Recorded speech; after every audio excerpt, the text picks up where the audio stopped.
Bonjour à tous. Bonjour. Alors aujourd'hui, on va essayer d'instaurer des rituels en fait.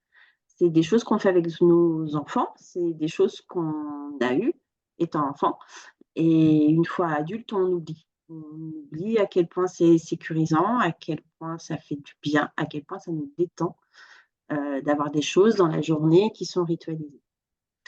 Heu, Ça va être hyper important pour les personnes stressées, les personnes qui se mettent vite en panique, les personnes qui sont en surcharge mentale, pouvoir, instaurer des rituels, ça va donner, hem, plus de temps pour elles et ça va nous permettre souvent, très souvent, même tout le temps, d'être en meilleure forme.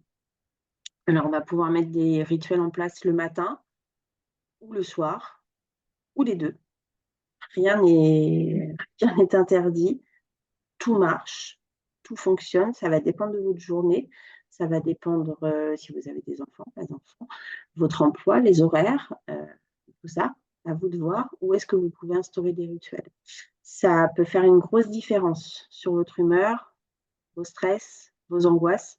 Ça peut vraiment aider à détendre tout ça et à être de bonne humeur.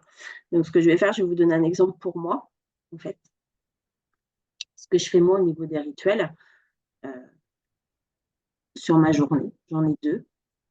J'ai un rituel, au lever et un rituel au coucher. Donc mon premier rituel, en fait, c'est mon sommeil. Du lundi, au jeudi soir, enfin, non, c'est pas vrai, du dimanche soir au jeudi soir, je vais me coucher à 22 heures et je vais me lever à 6 heures du matin. Ce qui me permet, d'avoir un bon sommeil, d'être en forme quand je me réveille et d'avoir un petit peu de temps pour moi le matin. Et mesdames, pour perdre du poids, avoir un bon sommeil, c'est hyper important. Quand on dort pas assez, on ne perd pas de poids, en fait, voire on en prend. Donc moi, personnellement, je vais me lever à 6 heures du matin, boire un, voire 2 grands verres d'eau, me préparer, mettre ma bouilloire en route pour le café, faire une cohérence cardiaque tranquillement et prendre un petit déjeuner salé. Voilà. Après, selon le temps que vous avez, vous pouvez rajouter votre séance de sport à jeun ou la préparation de la machine à laver, pourquoi pas, ou éteindre votre machine à laver. Non, mais ça permet de voilà, d'avoir du temps au calme, de pouvoir faire ce qu'on a à faire avant d'attaquer la journée avec, les enfants à préparer ou soi à préparer et ça permet de le faire dans le calme et de façon posée. Et mon rituel du soir, ça va être un coucher à 22 heures, voire 5 minutes avant, histoire de m'installer, de pouvoir faire ou une courte méditation ou une cohérence cardiaque pour préparer mon corps et mon esprit au sommeil et un petit peu de lecture. Voilà, et entre 22 heures et 22 h 15, ça dépend si je lis ou pas, je vais tout couper et pouvoir dormir jusqu'aux 6 heures du matin.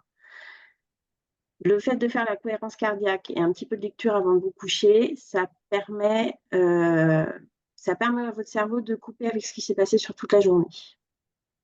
Ça va vous empêcher, quand vous allez passer en phase d'endormissement, de repartir dans les ruminations et il y a eu ça aujourd'hui, il y a eu ça il y a 3 jours et machin et comment je vais faire?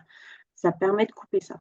Donc vous allez avoir un meilleur sommeil et vous allez mieux vous endormir et c'est hyper important. Hyper important pour la récupération, d'avoir un sommeil suffisant pour la perte de poids, mais ça je l'ai déjà dit aussi.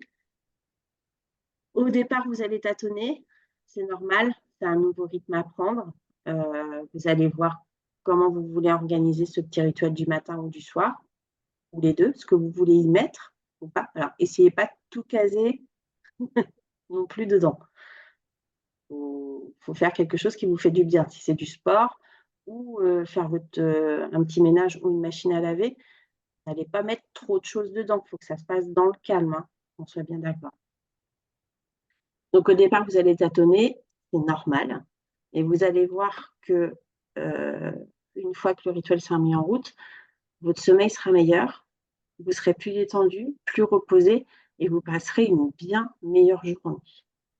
Et pour ceux que ça inquiète, moi le week-end, je me couche plus tard et je mets pas de réveil le samedi et le dimanche, je fais, un peu comme je veux, pour passer du temps avec mon chéri et puis avec mes enfants.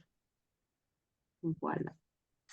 Et pour ceux qui ont un travail en 3-8, par exemple, ou des horaires qui sont assez changeants et qui, du coup, ne peuvent pas mettre de rituel le matin ou le soir, même si vous mettez un rituel une fois par semaine, c'est toujours un rituel, en fait. Ça permet, du coup, d'avoir tous les bienfaits C'est ça. On peut, que ins- on peut, on peut instaurer des rituels pour ce qu'on veut, en fait. Ça peut être le rituel du si on n'a pas le temps la semaine, parce qu'effectivement, on est en 3-8, on pourrait très bien dire, bah voilà, le samedi matin, le dimanche matin, de 8h à 9h, je vais marcher, par exemple. Oui. Le samedi soir et le Oui, dimanche sur une journée, par exemple, peu importe l'horaire. Excuse-moi, je t'ai coupé. soir.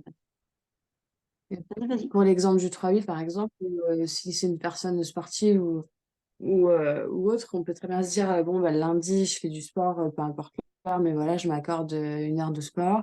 Le mardi, peut-être une demi-heure de lecture. Enfin, voilà. Et du coup, même si c'est pas forcément régulière parce que votre emploi du temps vous le permet pas, vous savez que tel jour, vous allez avoir ça. Et rien que ça, déjà, ça sécurise. Oui, Voilà. c'est le but, hein. C'est le but du rituel, c'est de sécuriser le corps, l'esprit et de trouver de la détente, en fait, et de réussir à faire baisser un petit peu ce stress et ces angoisses sur la journée, en fait. Sécurisant et ça enlève de la charge mentale et du stress. Merci, Marine. Je t'en prie. À bientôt.